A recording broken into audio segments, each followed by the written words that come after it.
جس کو کوئی بھی بیماری ہوتی تو وہ آپ کی طرف ایک برتن میں پانی بھیج دیتا تھا تو آپ اس میں پیارے آقا کا وہ بال مبارک ڈال دیتی۔ جب بیمار اس پانی کو پیتا تو فوراً اس کی بیماری دور ہو جاتی۔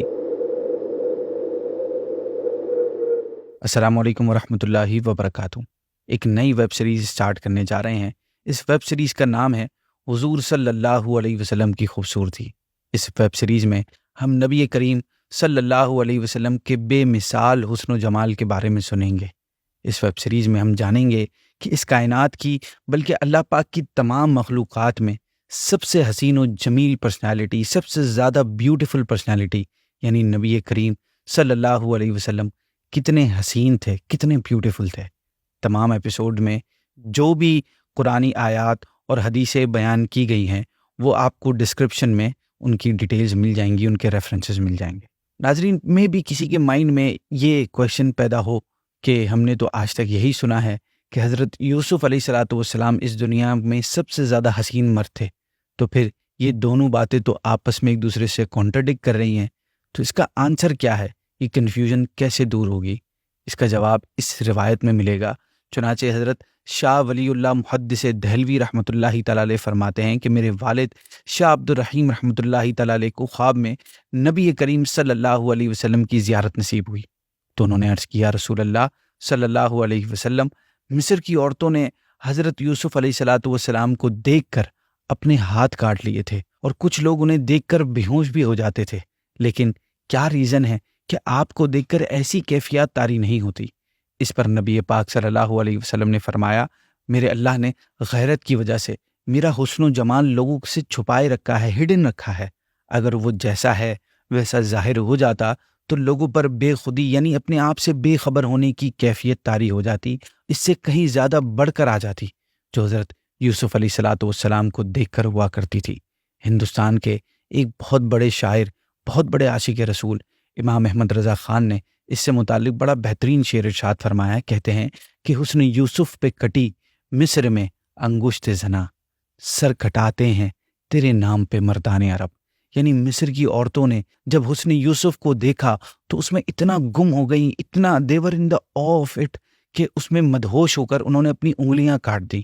اور اے میرے آقا، آپ کے حسن و جمال کا عالم کیا ہوگا کہ صرف آپ کا نام اس میں گرامی ہی ایسا ہے کہ عرب کے جوان آپ کے نام پر اپنے سر کٹا رہے ہیں اور تا قیامت تک کٹاتے رہیں گے، یعنی آپ پر جانیں قربان کرتے رہیں گے۔ ناظرین، اس شعر میں غور کرنے والوں کے لیے بڑی گہرائی ہے۔ آپ دیکھیں کہ حضرت یوسف علیہ الصلاۃ والسلام والے واقعے میں حسن ہے، یہاں صرف نام ہے، وہاں مصر ہے، یہاں عرب ہیں جن کے دل اور ارادوں کی مضبوطی مشہور ہے، وہاں عورتیں ہیں جو مرد کے مقابلے میں کمزور تصور ہوتی ہیں، یہاں مرد ہیں جو مضبوط ہوتا ہے، وہ انگلیاں ہیں، یہاں گردنیں ہیں، یہاں جانیں ہیں، وہاں صرف ایک واقعہ ہے، یہاں کنٹینیوٹی ہے کہ آپ قیامت تک آپ کے نام پر جانیں قربان ہوتی رہیں گی۔ یہ کمال ہے حضور صلی اللہ علیہ وسلم کے حسن و جمال کا، ان کی بیوٹی کا۔ حضرین، علماء کرام فرماتے ہیں کہ حضرت یوسف علیہ الصلاۃ والسلام اور کائنات کے دیگر مخلوقات کا حسن و جمال نبی پاک صلی اللہ علیہ وسلم کے حسن و جمال کے مقابلے میں صرف ایک جز یعنی ٹائنی پارٹیکل کی حیثیت رکھتا ہے۔ اگر اللہ پاک نے اپنے حبیب حضرت محمد صلی اللہ علیہ وسلم کے حسن کو ہیبت اور وقار کے پردوں سے نہ ڈھانپا ہوتا، ہائیڈ نہ کیا ہوتا، اور کفار اور مشرکین کو آپ کے دیدار سے اندھا نہ کیا گیا ہوتا، تو کوئی شخص آپ کی طرف ان دنیاوی آنکھوں سے نہ دیکھ سکتا۔ ویورز، ہمیں یہ بات معلوم ہونی چاہیے، پتہ ہونی چاہیے کہ نبی پاک صلی اللہ علیہ وسلم کو اللہ پاک نے جس طرح سیرت میں تمام لوگوں سے افضل اور اعلیٰ اور سب سے بہتر انسان بنایا ہے، اسی طرح آپ کے حسن صورت کو بھی بے مثل بے مثال پیدا فرمایا ہے۔ نبی کریم کے صحابی اور بہت پیارے شاعر حضرت حسان بن ثابت رضی اللہ تعالیٰ عنہ نے اپنے قصیدہ حمزیہ میں آپ کے حسن و جمال کو اس شان کے ساتھ بیان فرمایا کہ وَأَحْسَنُ مِنْكَ لَمْ تَرَ قَطُّ عَيْنِي وَأَجْمَلُ مِنْكَ لَمْ تَلِدِ النِّسَاءُ۔ یعنی یا رسول اللہ صلی اللہ علیہ وسلم، آپ سے زیادہ حسن و جمال والا میری آنکھ نے کبھی دیکھا ہی نہیں ہے، اور آپ سے زیادہ کمال والا کسی عورت نے جنا ہی نہیں ہے۔ خلقت مبرأ من کل عیب